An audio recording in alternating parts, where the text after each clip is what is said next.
Hello everyone and welcome to the Constructive Criticism Network. This network is here to help you improve at Magic the Gathering at every level. From Pauper Leagues to Top 1000 Mythic, we've got you covered. If you want to hear the entire network, head on over to our sponsor at PureMTGO.com, where you can hear each and every show, each and every week, and check out their sponsor, MTGO Traders, and tell them that the CCMTG Network sent you. Now sit back, enjoy the show. From YouTube, podcasts, and more, here's this week's episode from ConstructiveCriticism.com.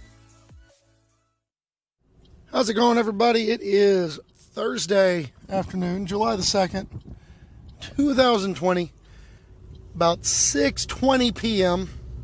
time of recording, and it is time for this, the 77th trip down the Homeward Path. My name is Adam. I'm a husband, father of three, and work wasn't quite so bad this week. We got the Friday off. Nice change of pace. Still got my 40 hours in, though. But, husband, father of three, holding down a full-time job, somehow, some way, we got to find a way to improve at Magic, especially on a time or financial budget as someone like me has. So, while we were away this week, I've actually been playing a little bit of extra Magic. Shocker, I know. I played 1.5 pre-release events. Thankfully, we're in a small enough section of Tennessee. We only had like 8 people show up to the 2 pre-releases I played in. If I had gotten there and felt remotely uncomfortable, I would have left and gone home. But again, we had a low enough turnout. We had enough people to fire the event, but not enough people that anybody really felt uncomfortable. Most of us were wearing masks. The ones that weren't, myself included, are people who have underlying health conditions in which the mask causes problems. Every time I have ever worn a mask, I have ended up overheating and passing out, if I've worn it for more than a few minutes at a time.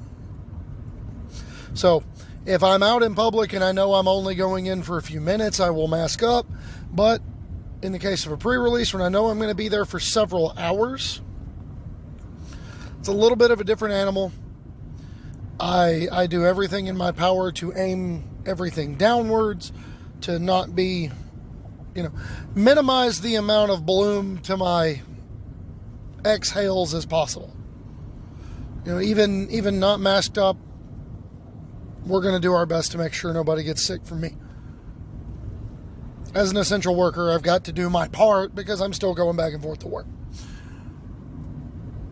But it was fun. It was exciting to get to play with new cards. It was exhilarating to finally get to play Magic in person again. Excuse me. It was an interesting limited environment, but I am the last person anyone needs to come to for limited advice. I am patently, self-admittedly horrible at limited. And that's only something I'm gonna be able to improve by playing more of it. So, the first one was covered by store credit, and then the second one was also covered by store credit. So, but it was a good time. No really exciting pulls from my sealeds, except I got the showcase frame Cultivate. And my promo in the second one was Containment Priest. So that was pretty cool. But it wasn't anything just outlandish. My friend Lance went to the first one and pulled an Ugin, and his promo was Containment Priest. So it must be nice. Turns out the Mythics are awfully mythic in this core set. Lost entire matches to Baneslayer, Angel, and Terror of the Peaks, as one typically does in Limited. But that's not what I'm here to talk about this week. I am here to talk about tap-out control. What it is, what it isn't, what it's been through over the years that kind of leads us to associate it with a different archetype than a lot of these other control decks that people are playing. And we're going to start by sliding over into the fast lane, and we are going to put a hard definition on what it means to be a tap-out control deck. Because there are some key differences within the various forms of control. But tap out kind of occupies its own unique space. Because, first of all, it is definitely a control archetype that wants to use its mana every turn. And when I say that, I mean it wants to have something to do with its mana every turn, whether it's on your turn or their turn. You want to be using your mana. And that's just good deck building, all that. But typically these control decks are using the early turns to sequence, to make sure they hit land drops. Maybe they're interacting a little bit. A light permission suite, 2 mana soft counters, things of that nature, cantrips or raw card draw abilities on the table. Whatever the case may be, these are the early turns. You really want to use all your mana for like the first 6 or 7 turns of the game. And then after that, you are looking for ways to use your mana as the game goes longer. You are still very much a control deck. You want the game to be strung out as long as possible, provided you have the advantage in such a long game. But compared to some of these other ones, which are more comfortable playing more tap lands, which are more comfortable playing off schedule in order to make sure they hit land drops, in order to make sure they save a counter spell for a key permanent, what have you. Tap out control decks are a little bit more slavish to curving out. You really want your 2-drop to trade up with their 3-drop. You want your 3-drop interactive spell to trade up to their 4-drop. You want your 4-drop spell to start to try to pull you ahead or catch you up. And then you want your 5 and 6 and 7 to really start to dominate the game. It is a deck that seeks to play powerful threats to invalidate weaker ones. A really good example is a card like Baneslayer Angel. Baneslayer Angel, if your opponent does not have a removal spell, just invalidates any creature with 5 toughness that doesn't have first strike. If it has 5 toughness or less, and it does not have first strike, Baneslayer Angel makes sure you don't care about it. It's a way to gain these kinds of situations, these kinds of threats where you're playing your things out to the board, making sure you've got powerful trump cards, these cards that are just a little bit better than what your opponent can do at the same point in the mana curve. It's very mid-range of the tap-out control deck to take this approach, but it's been kind of the tried and true formula over the years. Whether it's been Baneslayer Angel, Gideon Jura, Teferi Hero of Dominaria, even going way back, and it's Mahamoti Gen, just being able to block their Urnum Gen all day long. We're both 5/6s, nothing's happening. But my 5/6 flies while yours gets soaked up on the ground because I don't have any forests in my deck. That's the premise behind the tap out decks trump cards, the finishers, the mental image that you have of the deck when you're building a tap out control deck needs to feature some number of cards that you feel like will just outclass whatever your opponent has at the same mana cost. By necessity, by design, that's what tap-out decks do. Well then, let's talk a little bit about what they are not. Tap-out control decks are not necessarily decks that don't play any counterspells. I know it sounds counterintuitive because the deck is called tap-out control. But that doesn't mean it always taps out every single turn no matter what.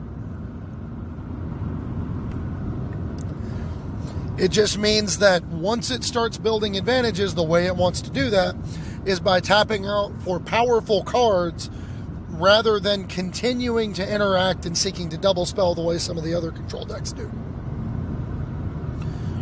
Which is to say, decks in Standard right now, blue-white control decks in Standard right now, have elements of tap-out control to them. Elspeth Conquers Death is a powerful trump. Dream Trawler is a powerful trump. You could argue Teferi Time Raveler is a very powerful trump card, invalidating entire decks and archetypes. Narset Parter of Veils is the same way. But then you're still playing cards like Absorb and Dovin's Veto and Neutralize and Negate and Essence Scatter and so on and so forth. Why? Because those cards still do a really good job of making sure you live to cast your powerful spells. And last but not least, tap out control decks, contrary to some of my deck building decisions in the past, are not necessarily just stacks of board wipes with a few threats in them. That's what non-blue control decks are. Now, some of them over the years have occupied this space, but it doesn't mean they all do all the time. So, as we slide over, as we slow things down to take a deep look into the history of this archetype, tap out control has a weird history. Because for a very, very long time, early in Magic's history, probably all the way up, honestly, till about the time I really started paying any attention to Standard, and I have gone back, I have looked at it, tap out control decks were not a thing. There were builds of decks that would play a sideboard package. Notably, if I remember correctly, it was a Zvi Moshowitz deck that was very, very Drago at its core, playing lots of counter spells and cheap removal and cheap instant speed card draw. And the win condition was Millstone in the main deck, but then frequently against mid-range decks, he would actually sideboard into Mahamodigen because it was big enough that it invalidated anything smaller than it, and that allowed you to use your counter spells in a different kind of way. It made the game about something else. You could bounce a creature, counter it on the way back down, and beat him to death with the Djinn. It was fundamentally very similar to Brian Weissman's The Deck, in that you wanted to wait until the game was pretty much locked up, and then you would just slam this thing on the table. But Zvi, at the time, made the conscious decision that in some of his matchups, on 6 mana, there was nothing his opponent could do that was better. So he just jammed the Mahamodigen on the table. It was better than Weissman's coveted Sarah Angels. You know, it was a big creature. It was bigger than anything else the other people were playing. And there were elements to tap out in classic decks such as the deck, the Brian Weissman control deck. Namely, cards like Wrath of God, cards like Sarah Angel, Disrupting Scepter. But unlike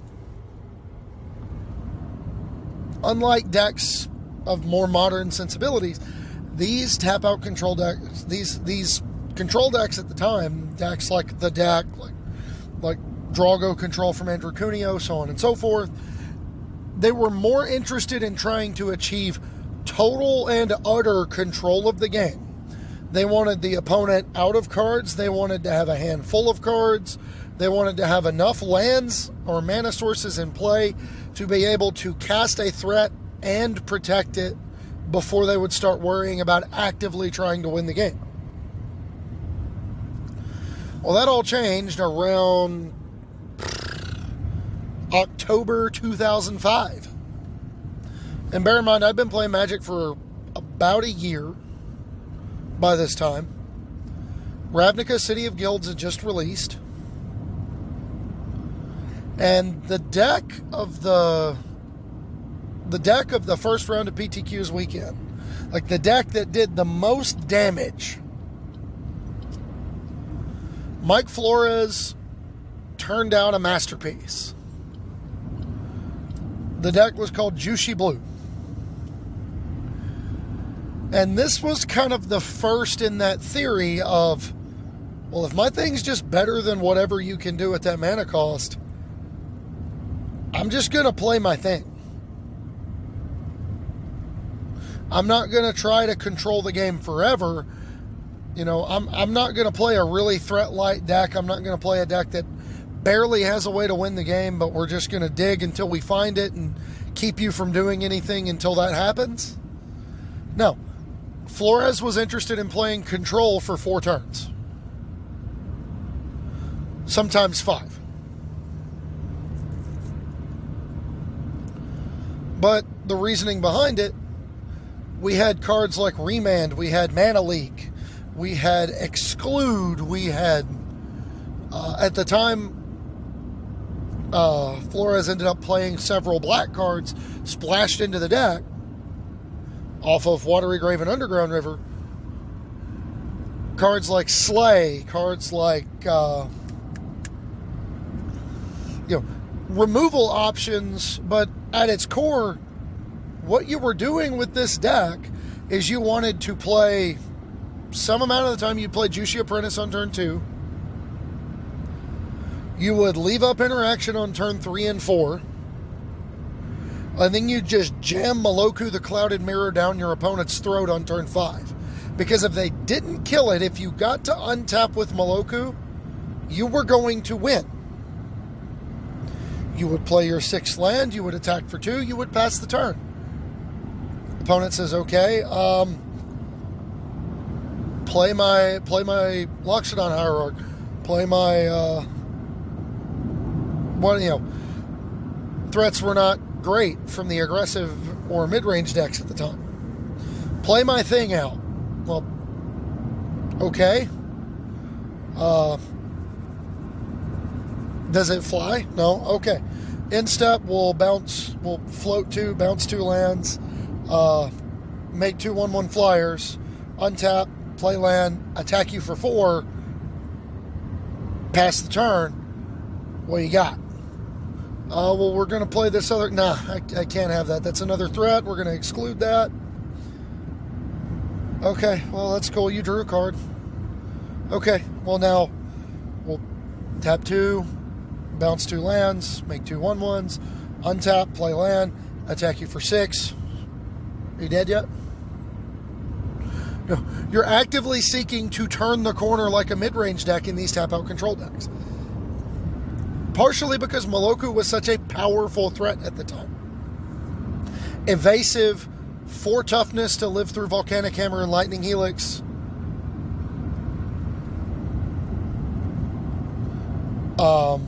Just powerful. And could flood the board with 1,000,000 bodies. Rewarded you for flooding out like few other cards ever have.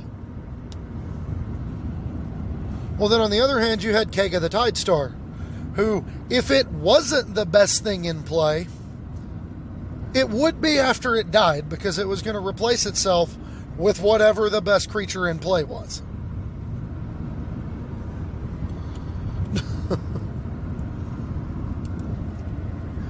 And you got to think, at the time, the aggro decks were playing these, like, the aggro decks were playing cards like Loxodon Hierarch, Watchwolf, cards that were smaller than Kega, cards that had trouble punching through a Maloku the Clouded Mirror board state.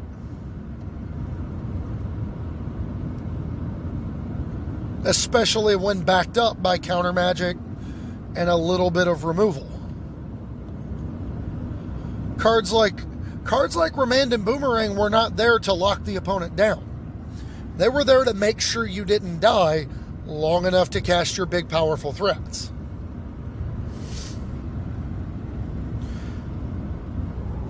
It ended up going through several iterations. It ended up going through several different people's hands. Until Guild Pact released.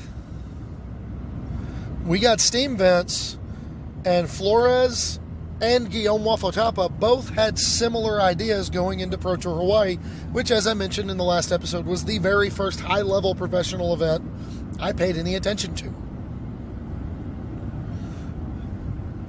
Wafotapa had taken the Juicy Blue shell, had cut the Juicy Apprentices, understandably, and had replaced them with Tidings, and then was playing a Kega Maloku control deck with Pyroclasms and Shocks and Volcanic Hammers to control the early aggro decks, and then the ability to sideboard into cards like Giant Solifuge in the control mirror that would just beat your opponent to death.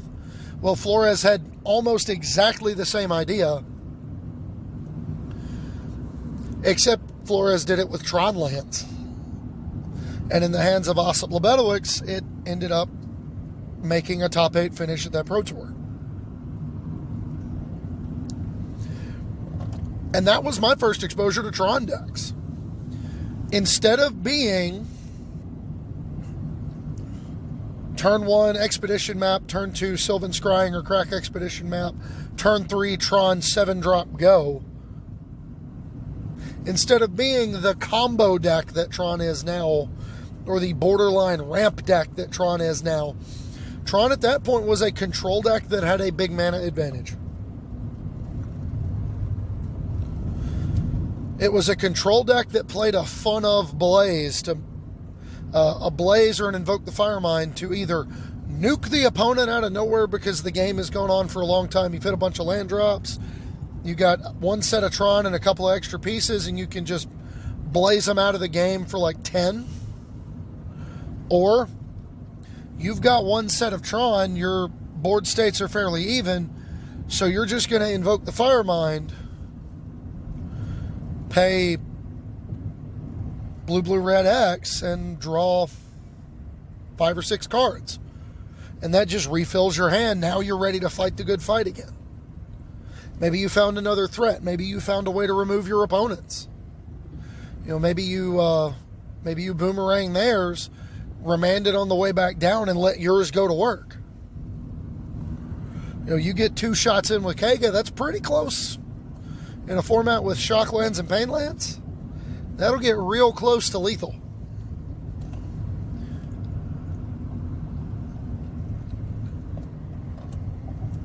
And then eventually, after the Pro Tour, Flores even went as far as to do a redesign, and he called the deck White Wafotapa because he saw Wafo's deck from the PT and decided to go through and do a little bit of a redesign on it, and built it around a very powerful interaction between Yosei the Morning Star and Debtor's Knell.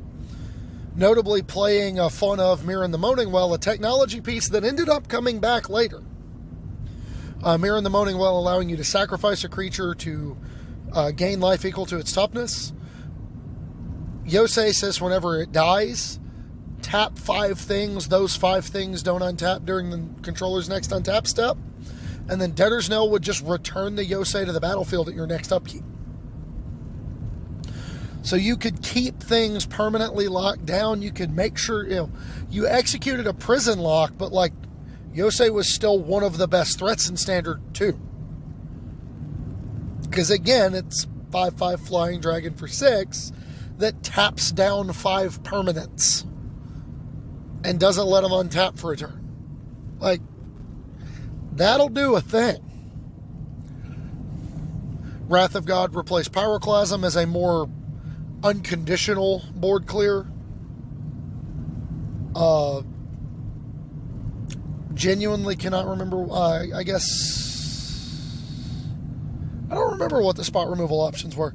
If I'm not mistaken, Wrath of God was the only actual removal spell in that deck.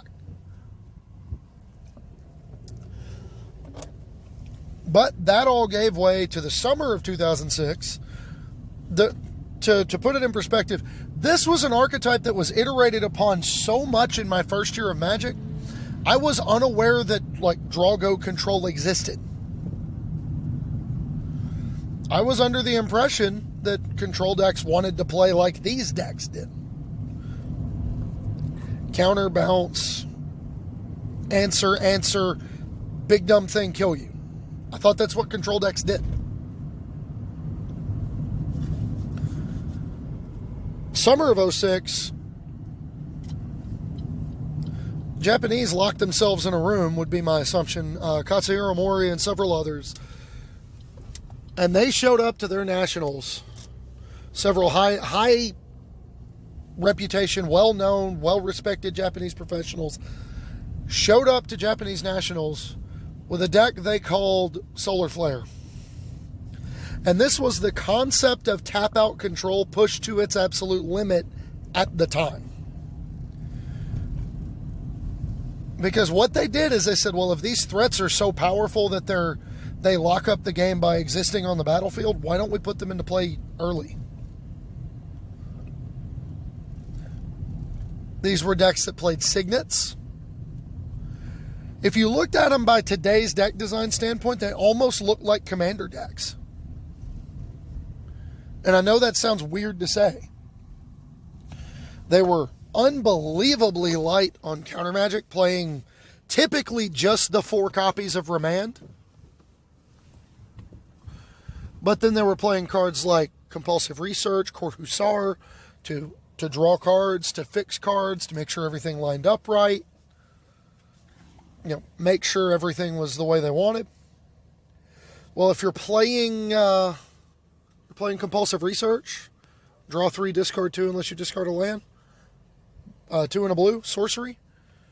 You can do a whole lot worse than Compulsive Research, discard Kega on turn 3, in addition to discarding some other card that's not good in this matchup. And then on turn 4, you just slam a Zombify and bring it back. And there was a pretty hefty misconception around the community that interaction is specifically what the deck was built around, leading some to call the deck Japanimator because, we're an unimaginative lot when it comes to naming decks. But, again, Yosei, Kega, and Moloku were all the best threats. Getting them out early was a bonus. Either you would Signet on 2, Signet plus leave up Remand on 3, into turn 4 Dragon, or you could do the Compulsive Research into Zombify.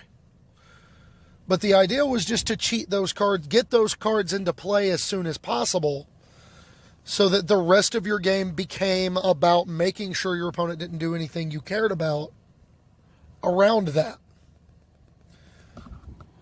And the idea behind tap-out control is to have back-breaking trump cards, cards that generate a massive advantage on a dime.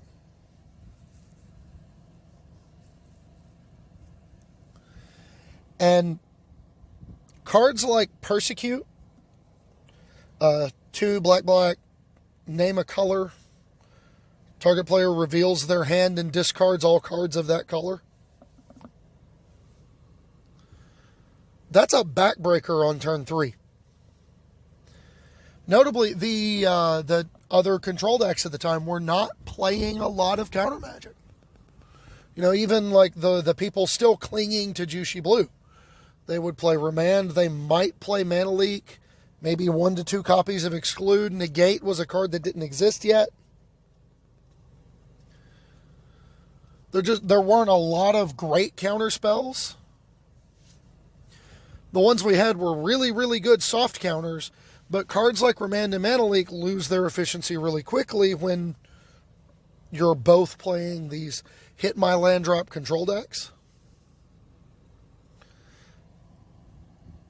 So people started cutting back. They went to just Remand in their decks. They went to just 1 or 2 spot removal effects. And all of that played into the hands of the Solar Flare pilot, because Persecute and Wrath of God could just shut down whole decks. Like, Zoo was so board committed at the time, you could Wrath of God them and they would just fold. If you accelerate into one of your threats early, tap them down, they're forced to commit extra bodies to the board in order to continue applying pressure, and then you just Wrath them and take the 4 for 1. And Yosei taps all their lands, so you get an extra turn. It's insane. And then over that summer, the deck went through several iterations, including by the end of the summer, when we got into the fall of 06, between Time Spiral and Cold Snap, There were several knights introduced, and then the printing of Smallpox and Time Spiral gave several, including my friend Brett, who did not do research on any deck builds he ever did for the first probably 3 years we played Magic. Brett came to the same decision as a lot of the professionals in coming around on the idea of what they called Solar Pox, which was to play Hakon Stromgold Scourge as a value discard because you could play it back out of the graveyard. It played nicely with your Court Hussar. It sacrificed real well to your Smallpox. Flagstones of Trocaire was a great sacrifice to your Smallpox because you just go get another land. Now, which one was better between Solar Flare and Solar Pox? I really don't know. I genuinely cannot remember much about the way the matchups tended to go. But fall of 06 into the early winter of 07, another deck really came on strong thanks to several printings and some changes in the standard format. Notably, Cold Snap gave us Rune Snag. Remand is obviously still in standard. It gave us Cancel, which was a little embarrassing, but it was still counter target spell, and that's kind of important. But a version of the deck name is called Angel Fire because Flores loves him some 4-drop trump cards. Played Lightning Angel, Lightning Helix, another powerful top-end trump card in Bogart and Hellkite, Remand, Lightning Helix, Boom and Bust. That was your nucleus because you could boom their land and your flagstones go get another land. Or you could generate, keep everything fairly even, answer what you had to answer, keep the board fairly clear, get your Lightning Angel out, and then bust and blow up all the lands. And then beat them to death with the Lightning Angel that you had in play. And that was a deck that was very, very prevalent around here. It was a deck that I had to play against a fair amount and lost to a lot because I was still in my combo player phase. I was positive there was a good combo deck that wasn't Dragonstorm, and I was going to find it, and I was going to break the format. It didn't happen. I just kept losing Angel Fire. But eventually, Tap Out Control as a whole faded from Standard because, well, they got Lightning Angel, Boom and Bust, and all that good stuff. The Drogo decks got Mystical Teachings, Teferi Mage of Zhalfir, Rune Snag. They still had Mana Leak Remand. They got Cancel. They got Rewind in the core set. So it turned out you could just build a Drogo control deck that literally never tapped mana on its own turn unless it was under the gun. Like, unless it absolutely had to. That deck never tapped mana on its own turn. And its most frequent win condition was a card like Urza's Factory. Okay, you didn't do anything cool. I'll pay 7, make a 2/2. Untap, attack you for 2. Those words, pay 7, make a 2/2. That's a little embarrassing. But one of the tried and true dynamics of control deck matchups, Drogo decks eviscerate tap out decks. If their power level is similar, the Drogo deck typically just kind of bludgeons just kind of frustrates the tap out deck until it can't function.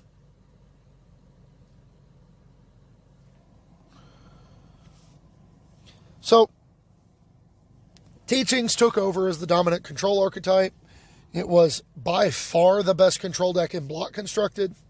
Mana was awful. You were a base blue deck that splashed enough black to be able to flashback Teachings or cast a few ancillary removal spells. Well, fast forward to the printing of Bitter Blossom in Morningtide. Teachings died real quick. Once the Fairies decks came out and invalidated Teachings as the best draw go deck, because the Fairies deck could do what the Teachings deck did, interacting with you on your turn, making you interact on your own turn, making you spend your mana, time walking you, and then building snowballing advantages. Well, Fairies did that while killing you quickly because it was broken. Well, later that summer when we got Shadowmoor, a very innocuous looking land was printed. That land was Reflecting Pool. And the seeds were sown for the deck that would become Quick and Toast, as designed and piloted by one Guillaume Wafotapa. This was a deck that sacrificed speed. It was not a fast deck. It did not play a lot of one-drop interaction. It did not play a lot of two-drop interaction. It did, however, play it played enough two-drop interaction, I guess. Played a lot of threes, a lot of threes, a couple of sixes. But for the most part, in curve consideration, you had to consider working in tapped lands. Because the fundamental building block of this deck were the 5 vivid lands. They always enter the battlefield tapped with 2 charge counters on them. And they can either tap for one color or tap for any color by removing a charge counter. But the way those interacted with Reflecting Pool is what made this deck possible. It was a 5-color control deck where you just jammed every good Magic card you could into one shell. Some of them were a lot of them were reactive cards, but you had some powerful threats in that deck as well. One of the original win conditions was Una, Queen of the Fae, which, these control decks like to look for mana sinks, and Una does some stuff with some extra mana laying around.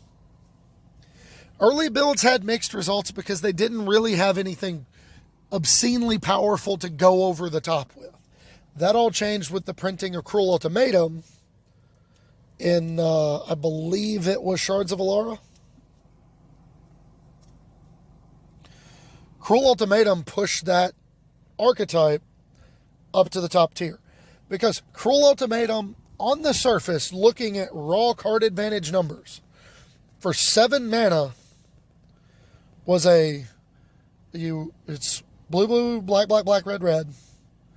They discard 3 cards, sacrifice a creature and lose 5 life. You draw 3 cards, return a creature from your graveyard to your hand and gain 5 life. So, on a surface level, they sacrifice a creature, discard 3, that's a 4 for 1. You draw 3 and return a creature from your graveyard to your hand, that's an 8 for 1. To say nothing of the 5 life difference, sometimes equating to them not getting an extra draw step, or you getting an extra draw step because of the life cushion.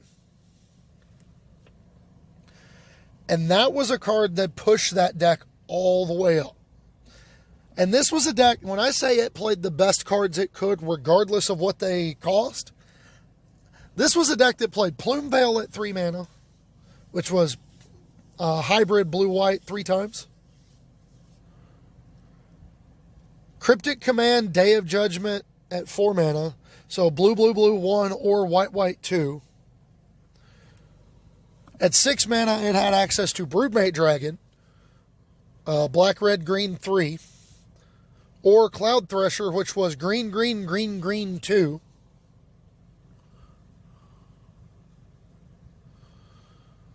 And then would cast Cruel Ultimatum on 7 for blue, black, red.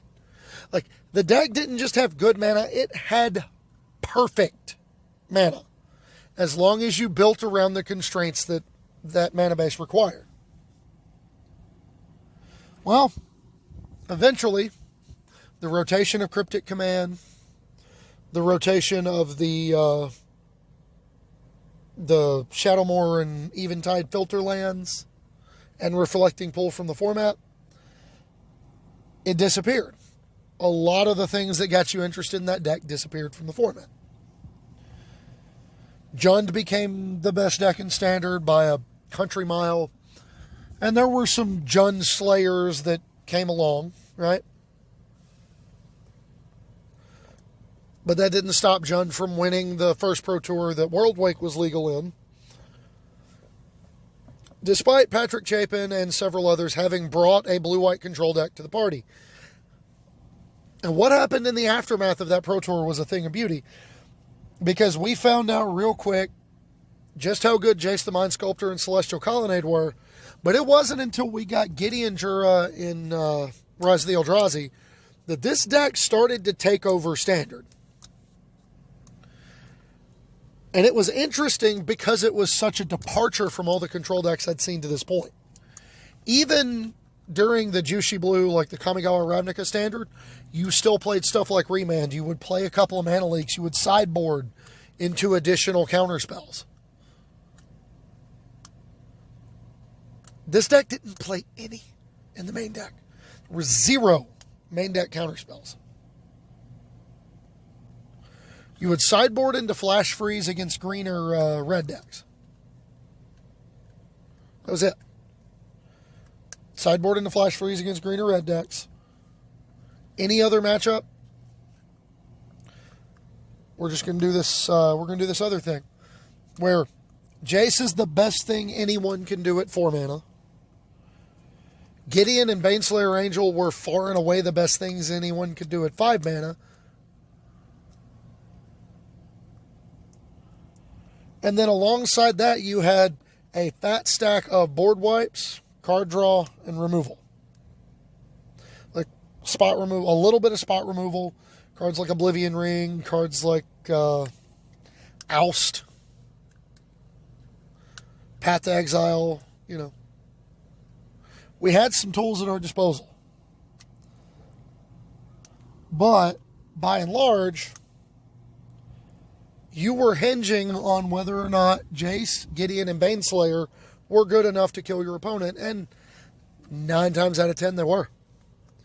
Baneslayer smacks down one half of the Broodmate Dragon while gaining enough life to offset the damage from the other one, and then takes out the other one the next turn if it swings. You know, just really good Magic card. Gideon protected Jace. Says, no. Everybody's coming at me. You leave him alone.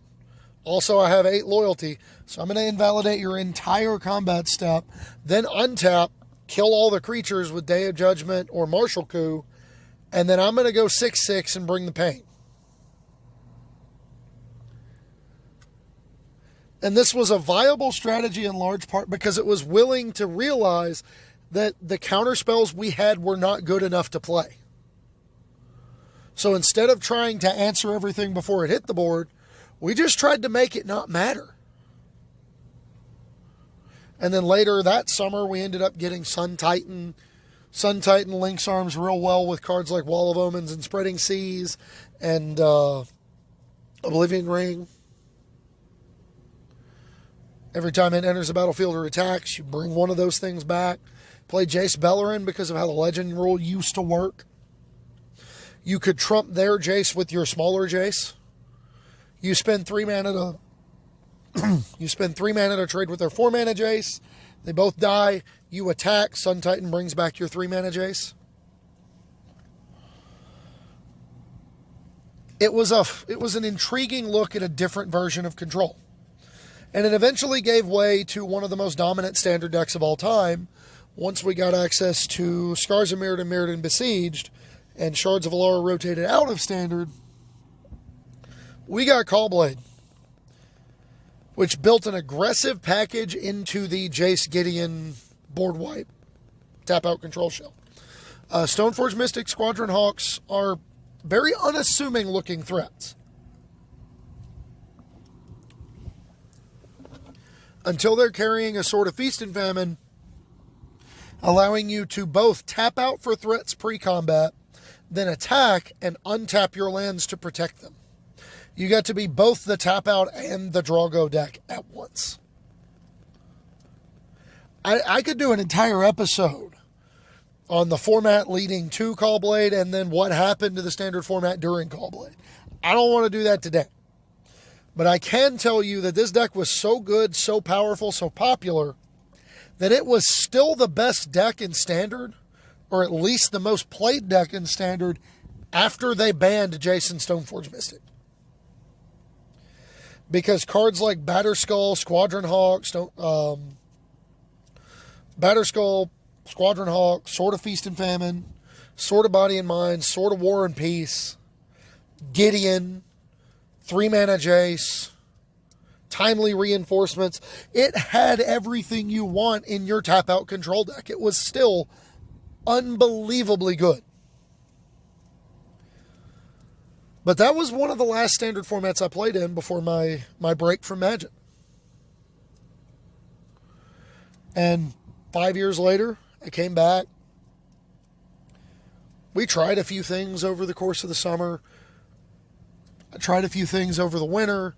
At one point, I played a version of Jeskai. It was a Jeskai tap-out control deck that was basically a big fat stack of removal, card draw, and the Saheeli Felidar Felidar Guardian combo. Because if you're going to tap out for anything, you may as well just win the game. But the one that really kind of brought me back to the roots, so to speak, were the different looks at Scarab God control decks.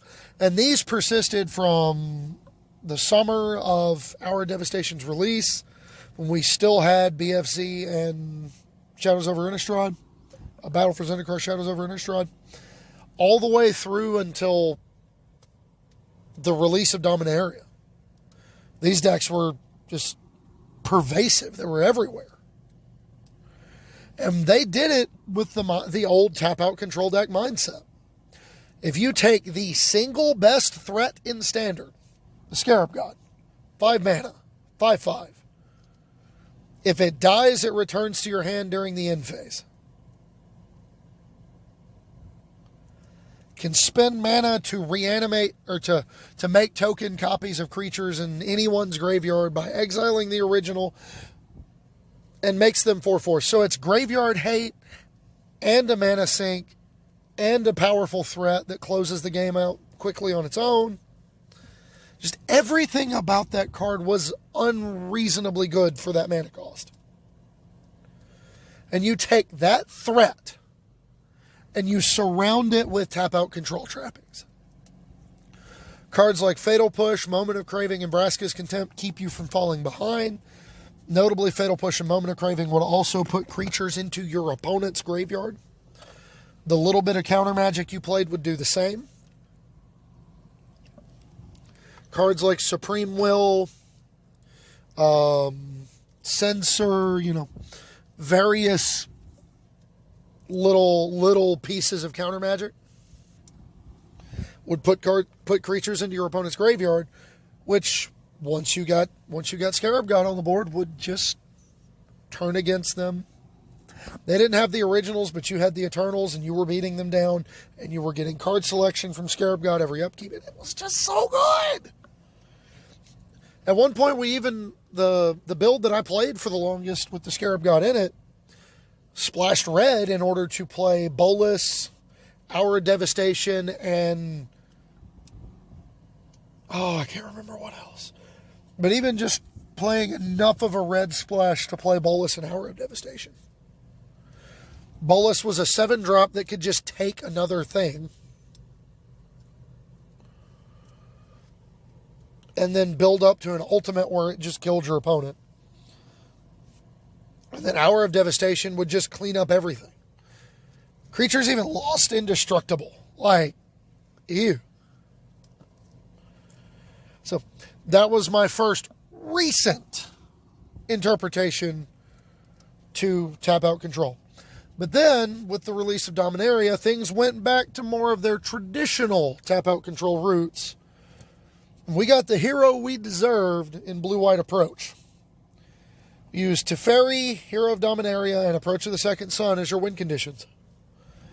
And that doesn't sound like a tap-out control deck. I know.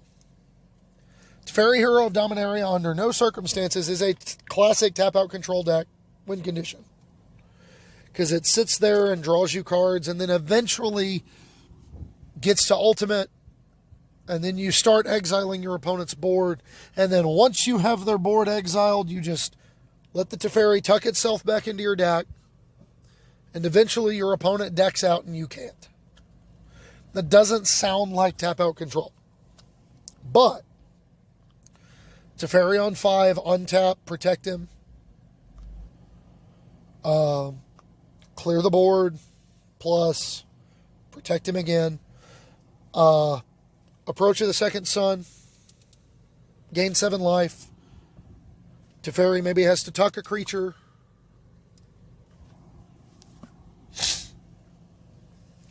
Untap. Searcher's Canta flips. Activate it. Put a removal spell in hand. Put the rest on the bottom. Clear the board again. Untap. Activate as Canta and upkeep. Get approach. Kill you. That'll get you there. It's not pretty. It's not elegant. But cards like Cleansing Nova, Fumigate, Seal Away, Ixalan's Binding did a lot of work cleaning up creatures. And then Search for Escanta, notably in that deck, could find everything you planned on killing your opponent with.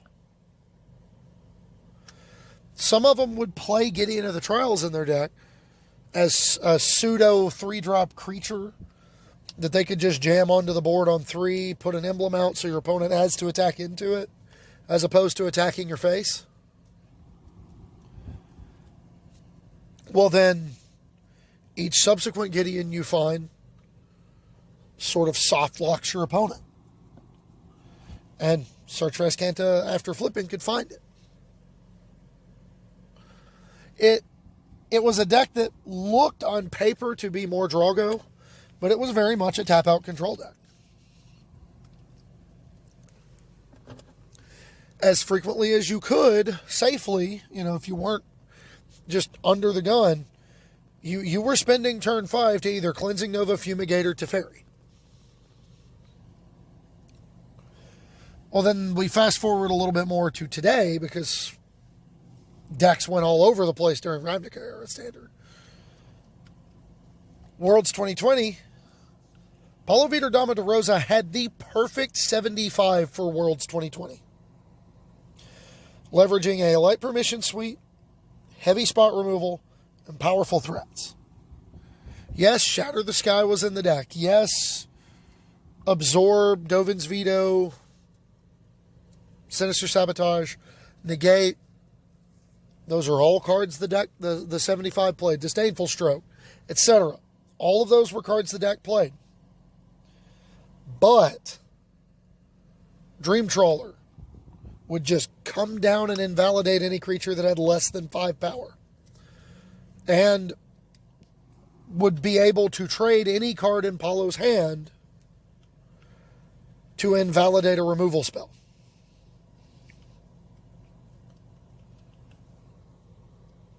That's really powerful. The lifelink on it would also help offset some savage beatings you took in combat earlier in the game. Teferi Time Raveler famously has basically invalidated anything that costs 3 or less, or anything that costs 3 or more that doesn't provide immediate value, because it's just going to put it back in your hand. Try again next turn.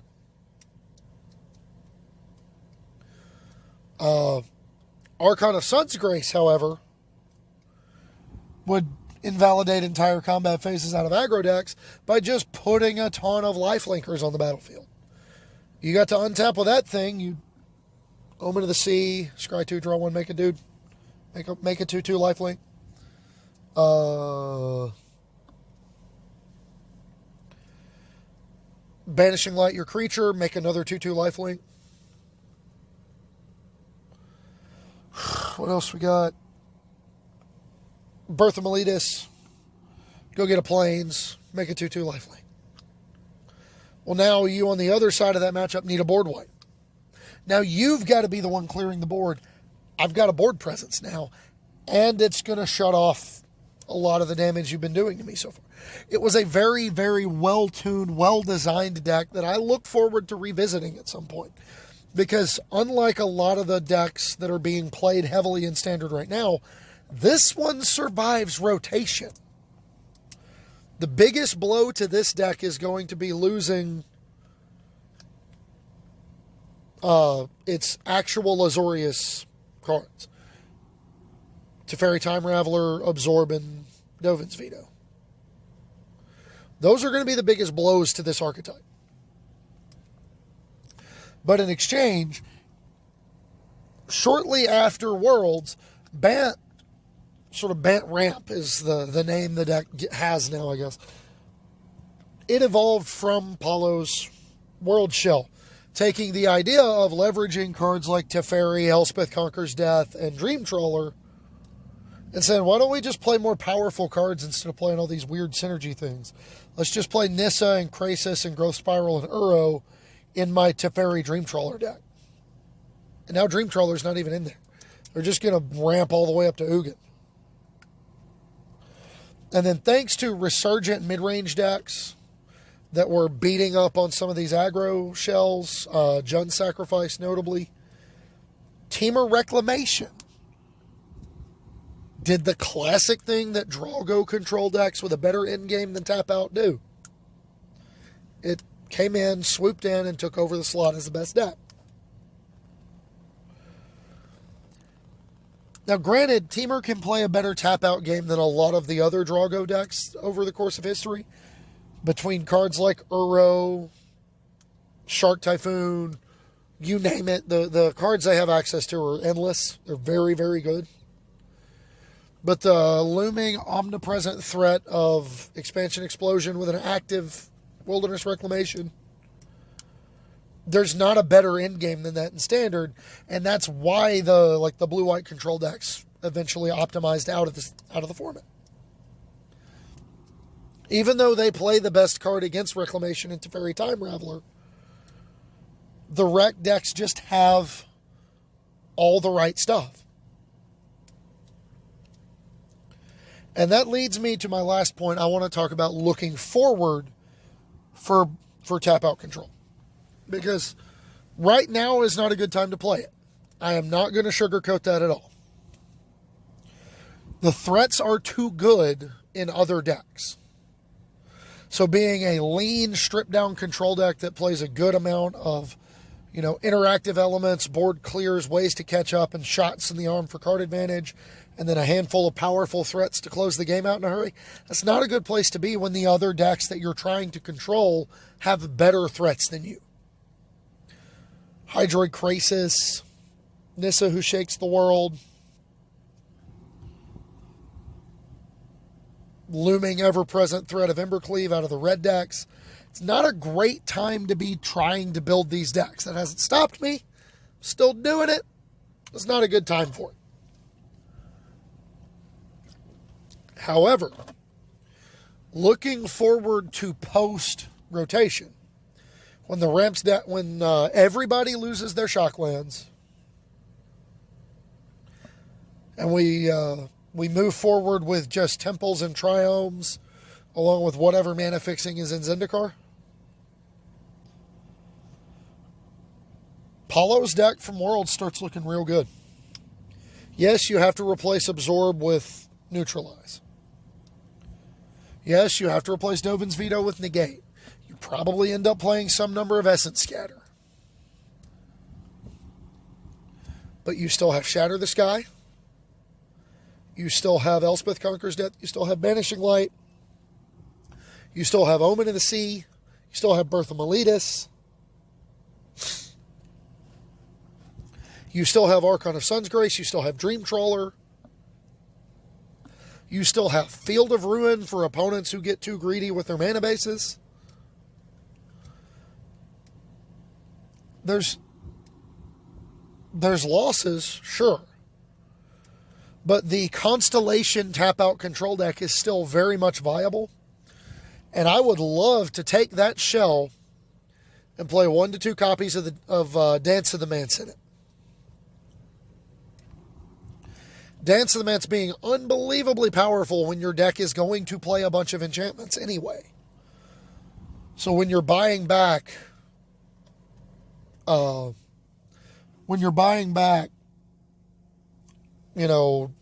Dance for X equals 3, and you buy back Omen of the Sea, Banishing Light, Birth of Meletus,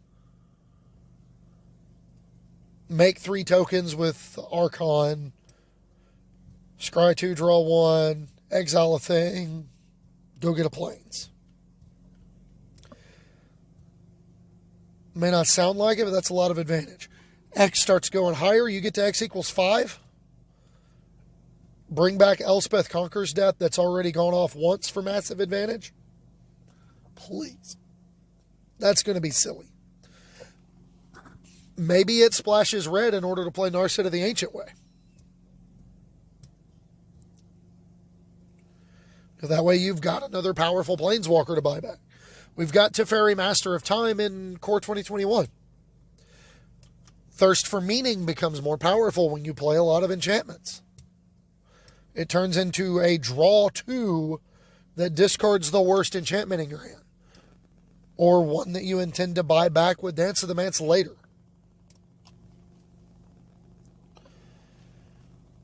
So blue-white still has all the tools. But the more enticing one, the more interesting one, because it hasn't really been explored very heavily, is looking at a black splash. Instead of blue-white, blue-black. Because black has a really interesting blend of options for the aspiring tap-out control player. It's going to lose Thought Erasure, but it maintains Agonizing Remorse. It's going to lose a card like Enter the God Eternals, but it's going to maintain a powerful board clear like Extinction Event. We get to play all the same counter spells, but then we also get to play Drown in the Log, which is either a counter spell or a removal spell in most of your matchups. Fable Passage going to become one of the most important pillars of mana fixing post-rotation. That's a card in their graveyard every time they do it. Uro on turn 3 is a card in their graveyard. So, between spot removal, disruption, board wipes, some of the threats available, Lochmere Serpent's really powerful. Even, looking small ball at things like Slitherwisp and Sea Dasher Octopus that can come down and provide slowly, grinding advantages. I really like where blue-black is at post-rotation. It's something I'm really intrigued by. So, that's all I've got for this week, everybody. I hope this has been another good history lesson for everybody. Hope we enjoyed it. Hope we took something from it that we can use moving forward, because that's the goal here. Right? That's what we're trying to do. But, again, I hope you enjoyed it. I hope you learned from it. I hope you're ready to, get out. I hope it got you excited to brew. I look forward to doing the next one. But with that in mind, we got to remember that if you want to get in touch with me, tell me how wrong I am, tell me I don't know what I'm talking about, or, tell me thanks for the history lesson. You can go to Twitter. I'm at HomewardPathMTG. On Facebook, my name is Adam Spain. The Facebook group is the HomewardPath Finders. If you're perusing the web anyway and you want to stop by and show me some support, patreon.com/HomewardPathMTG. It's the easiest way to do that. That will give you access to the Patron Pathfinders Discord, where we ended up settling on this actual topic this week. So, among other rewards that are in place. And then, while you're at it, obviously check out our sponsor, puremtgo.com. They're great. They've taken real good care of me. And they're one of the largest collections of Magic content on the web. You can find everything from the CCMTG network, in addition to many, many other fantastic content pieces. And with all that out of the way, Let's get it pulled up here. It is time for my favorite segment every week. Hashtag. Once I push the right button here. Technical difficulties on a phone. What is wrong with me? Hashtag MTG Dad Jokes. And let's see what we got. 25th of June. Did I do that one last week? Yeah, I did. I did that one last week. Shame. I only have one this week. I'm a little sad. And it's going to take a second to pull it up. There it goes. It starts with an article announcement from Christian Calcano. It says, check out my first ever Channel Fireball article where I talk about M21 draft. To which Rachel Agnes replied, dang. She didn't say dang, but we're a family show here. So dang, I'm going to need a calculator to add up how stoked I am about you writing for Channel Fireball.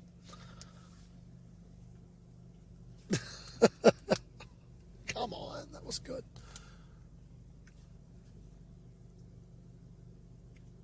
Did I do that one last week? Yeah, I did. Anyway, that's all I got for this week. Again, something to bear in mind before I sign off. It has been a really rough couple of months for the Magic community. It seems like every other day we end up finding out something else about somebody being horrible to each other. Find out something else about Wizards itself being horrible to the people they claim to support.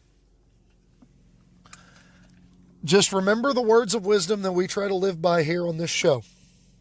The 12th Doctor brings them every week. When dealing with other people, you never know what someone else is going through, so just remember, never be cruel, never be cowardly. Remember that hate is always foolish, love is always wise. Always try to be nice, but never fail to be kind. So go forth, sling some cardboard, be kind, and we'll catch you next week.